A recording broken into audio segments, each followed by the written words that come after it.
하나님 아버지 감사합니다. 세상이 우리를 잊을 때에도 하나님은 우리를 잊지 아니하시고 기억하셨다가 그 기억 속에서 우리를 하나님의 임재 앞으로 불러주시니 감사합니다. 그 부르심에 응답하여서 이 아침에 나왔사오니 주님, 우리의 마음과 생각과 말과 행실을 기쁘게 연락하여 주시고 하나님의 얼굴을 우리에게 비춰 주시옵소서. 하나님만이 우리의 크신 상급인 것을 이 시간 다시금 기억하길 원합니다. 감사하며 예수님 이름으로 기도드렸습니다. 아멘. 우리 함께 볼 말씀은 시편 19편 1절로 14절입니다. 구약성경 시편 19편 1절로 14절 교독하시겠습니다. 시편 19편 1절. 하늘이 하나님의 영광을 선포하고 궁창이 그 손으로 하신 일을 나타내는도다.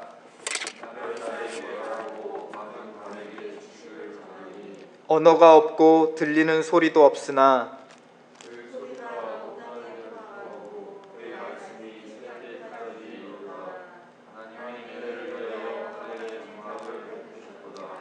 해는 그 방에서 나오는 신랑과 같고 그 길을 달리기 기뻐하는 장사 같아서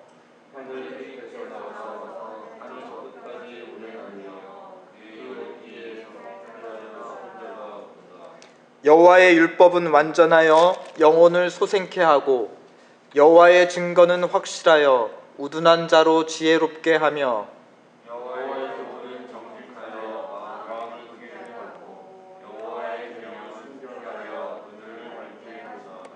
여호와를 경외하는 도는 정결하여 영원까지 이르고 여호와의 규례는 확실하여 다 의로우니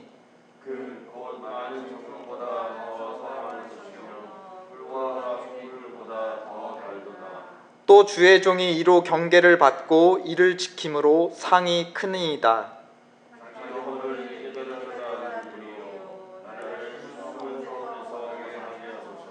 또 주의 종으로 고범죄를 짓지 말게 하사 그 죄가 나를 주장하지 못하게 하소서.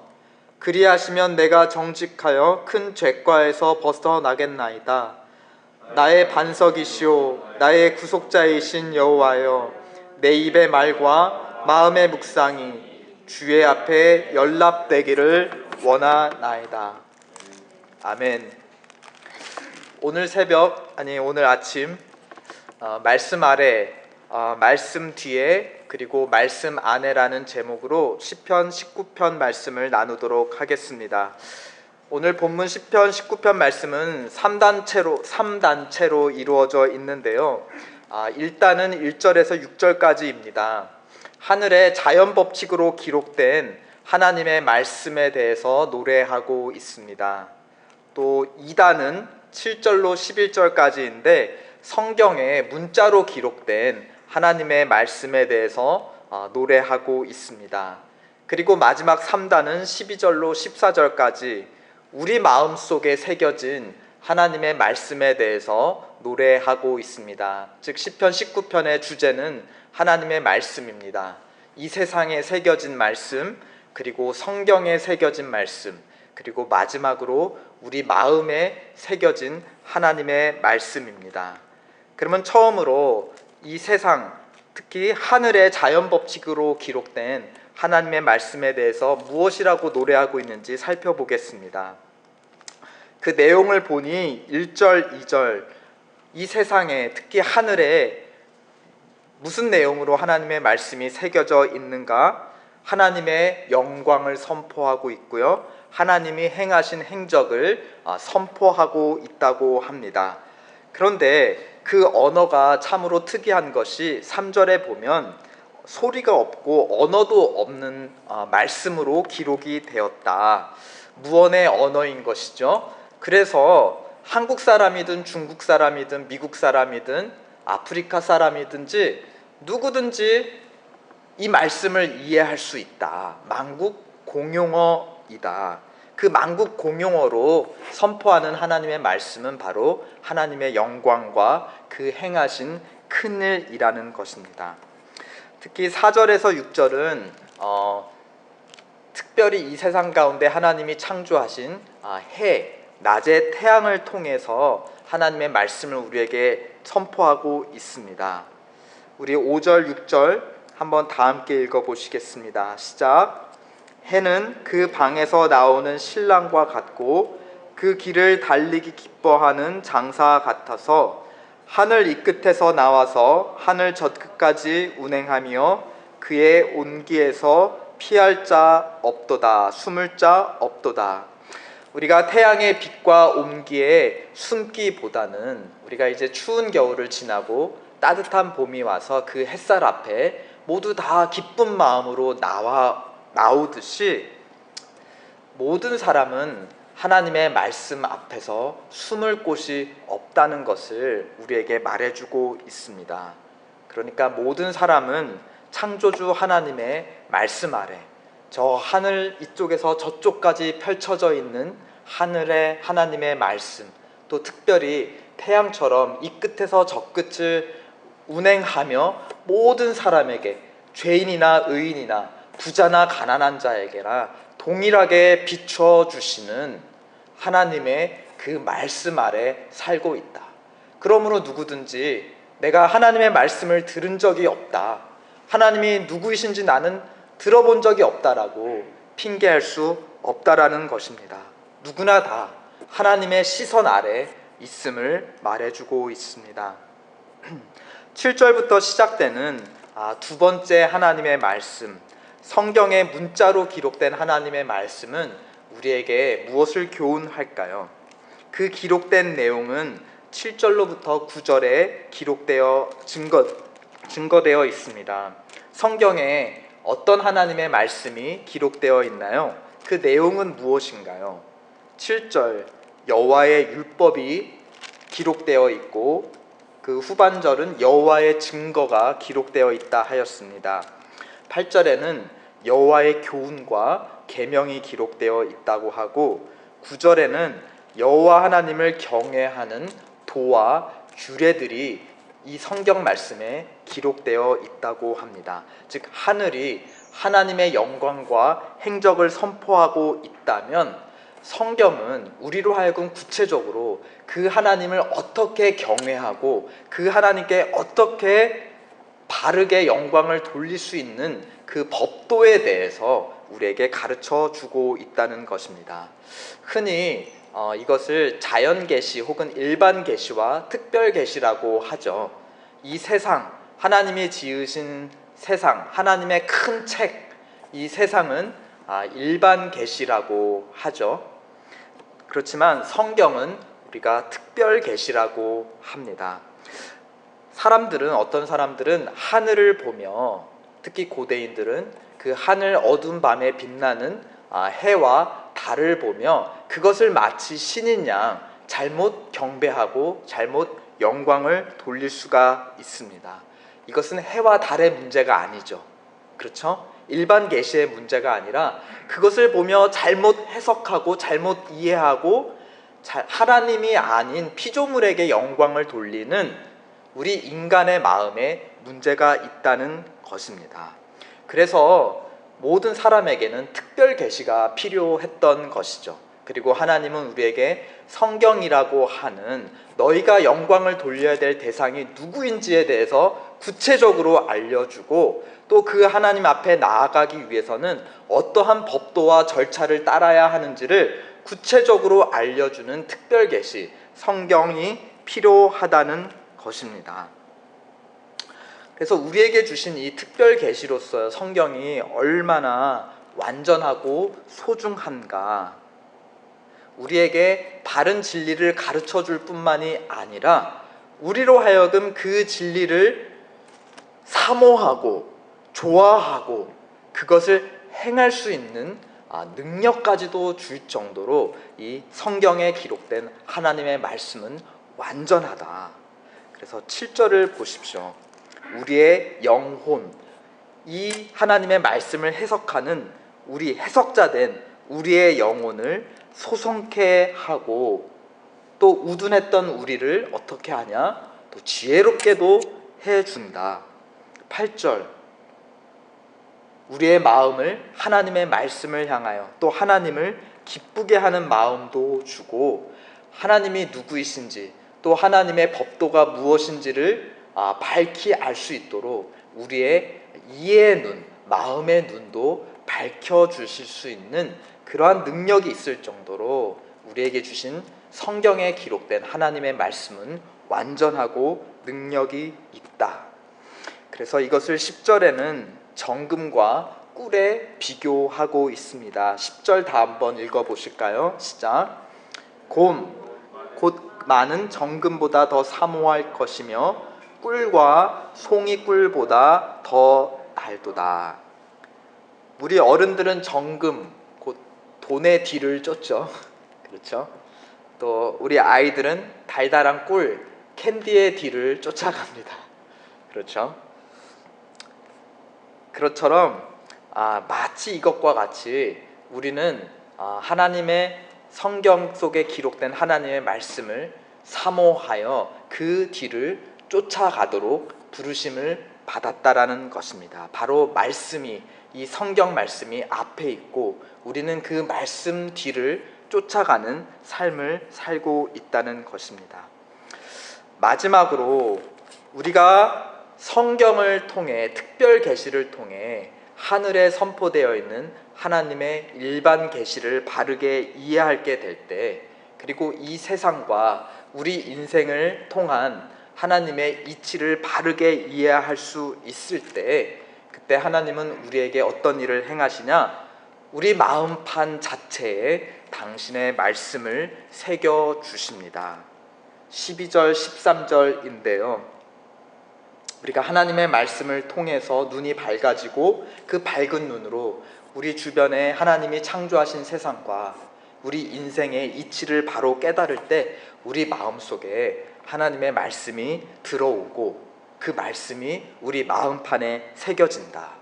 그 말씀은 어떤 말씀이냐? 12절 13절 우리의 허물을 깨닫게 합니다. 그렇죠? 또 우리의 죄를 고백하는, 회개하는 마음을 우리 가운데 하나님이 주신다는 겁니다. 그리고 하나님 앞에 의롭게 살고 싶습니다. 하나님의 법도를 따라 하늘에 선포된 그 영광의 빛에 따라 하나님이 기뻐하시는 삶을 살고 싶습니다라는 그 고백이 우리 마음판 가운데 쓰여지고 그것을 하나님 앞에 말로 하게 되고 생각으로 하나님 앞에 전하게 된다는 것입니다. 그래서 이 우리의 마음판에 쓰여진 하나님의 말씀은 우리의 묵상이 되고 또 입술의 기도가 되어 하나님 앞에 올려진다는 것입니다. 우리 14절 다 함께 읽어보실까요? 시작. 나의 반석이시오 나의 구속자이신 여호와여, 내 입의 말과 마음의 묵상이 주의 앞에 연락되기를 원하나이다. 이 연락이라는 것은 제사 용어입니다. 제사물을 태워서 올려드릴 때 그 연기와 향을 하나님께서 기뻐 연락 받으셨다. 이것은 단순히 제사물을 받으셨다는 것이 아니라 그 제사물에 빙의 되어 있는 제사 드리는 자를 기쁘게 받아주셨다는 것이죠. 그렇죠? 그래서 연락되기를 원하나이다. 하나님이 우리를 기뻐 받으시기를 원하나이다. 그리고 우리를 통해 하나님이 영광 받으시기를 원합니다라는 그러한 기도와 고백을 올려드릴 수밖에 없다는 것입니다. 우리의 묵상과 기도의 원천이 무엇인지를 오늘 시편 19편 말씀이 가르쳐주고 있어요. 그 하나님께 올려드리는 우리의 생각과 우리 입술의 기도와 찬양의 원천은 우리의 마음이 아닌 것이죠. 그냥 아무것도 없는 우리 마음에서 하나님을 향한 온전한 기도가 하나님이 연락받으시는 기쁜 기도와 찬양이 올려드리는 것이 아닙니다. 무엇보다 위로부터 임하는 하나님의 말씀, 그리고 성경에 기록되어 있는 하나님의 말씀을 바르게 깨달을 때에 그때서야 비로소 우리 마음에 바른 묵상이 생기고 하나님을 향한 바른 기도, 무엇을 어떻게 기도해야 될지도 하나님의 말씀을 통해서 온다는 것입니다.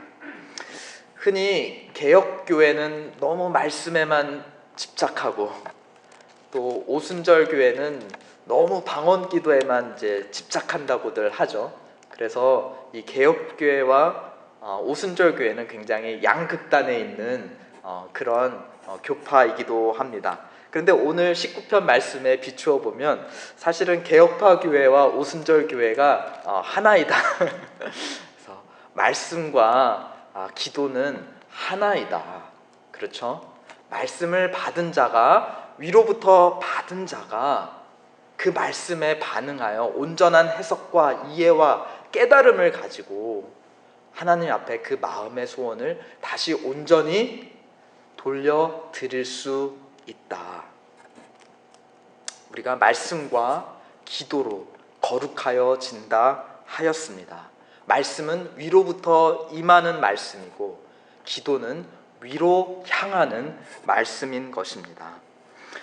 오늘 시편 본문 말씀은 하나님의 말씀이 우리를 충만하게 감싸고 있는 그림을 그려주고 있습니다. 하나님의 말씀은 저 하늘 위에도 있어서 우리로 하여금 그 말씀 아래 거하게 하시죠. 그리고 성경 말씀처럼 우리 앞에 있어서 우리로 하여금 그 말씀을 계속 뒤쫓아가게 합니다. 우리 앞에도 말씀이 있습니다. 그리고 하나님은 어디에도 그 말씀을 넣어두셨는가? 우리 마음에도 넣어주셨고, 우리 입술에도 그 말씀을 넣어주셨다. 그래서 신명기에서 모세가 이렇게 노래합니다. 말씀이 하늘 높은 곳에 있어서 너희가 꼭 올라가야지만 그 말씀을 알 수 있는 것도 아니고, 그 말씀이 저 바다 밑바닥에 있어서 너희가 깊이 내려가야 그 말씀을 얻고 깨달을 수 있는 것도 아니다. 그 말씀이 오직 너의 마음과 입술에 가까이 있으니 너희가 이것을 알고 행하며 지킬 수 있다라고 선포합니다.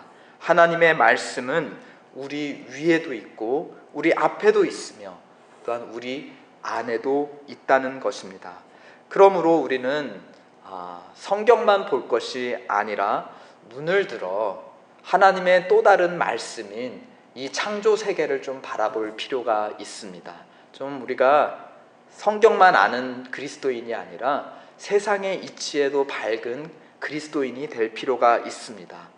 그런데 또한 동시에 이 세상으로 성경을 바라보고 이해할 것이 아니라 우리에게 주신 특별 계신 성경을 통해서 우리는 세상을 바라보고 해석할 필요가 있습니다. 그리고 우리는 우리를 변화시켜 나가는 우리 마음에 두신 하나님의 말씀의 음성에 귀를 기울일 필요가 있습니다. 그리고 그 음성에 따라 하나님께 바르게 기도하고 간구할 필요가 있습니다. 위에 있는 하나님의 말씀, 앞에 있는 말씀, 그리고 우리 안에 있는 말씀을 통해서 하나님은 당신이 누구이신지를 가르쳐 주십니다. 하나님은 이 세상의 저자이시고 이 성경책의 저자이시며 또한 누구의 저자이기도 하십니까? 우리 자신의 저자이기도 합니다. 우리 자신, 우리의 인생은 바로 하나님께서 지금도 써내려 가시는 하나님의 말씀, 그 말씀이 육신이 된 존재가 바로 우리를 향한 하나님의 부르심이 아닐까 싶습니다.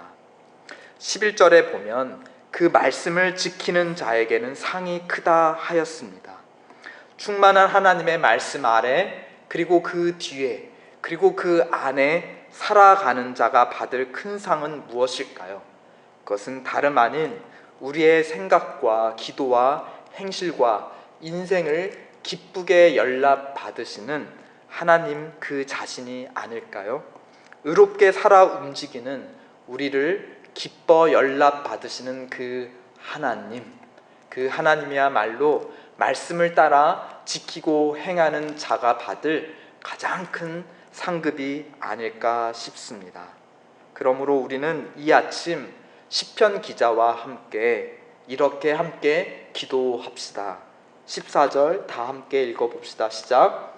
나의 반석이시오 나의 구속자이신 여호와여, 내 입의 말과 마음의 묵상이 주의 앞에 연락되기를 원하나이다.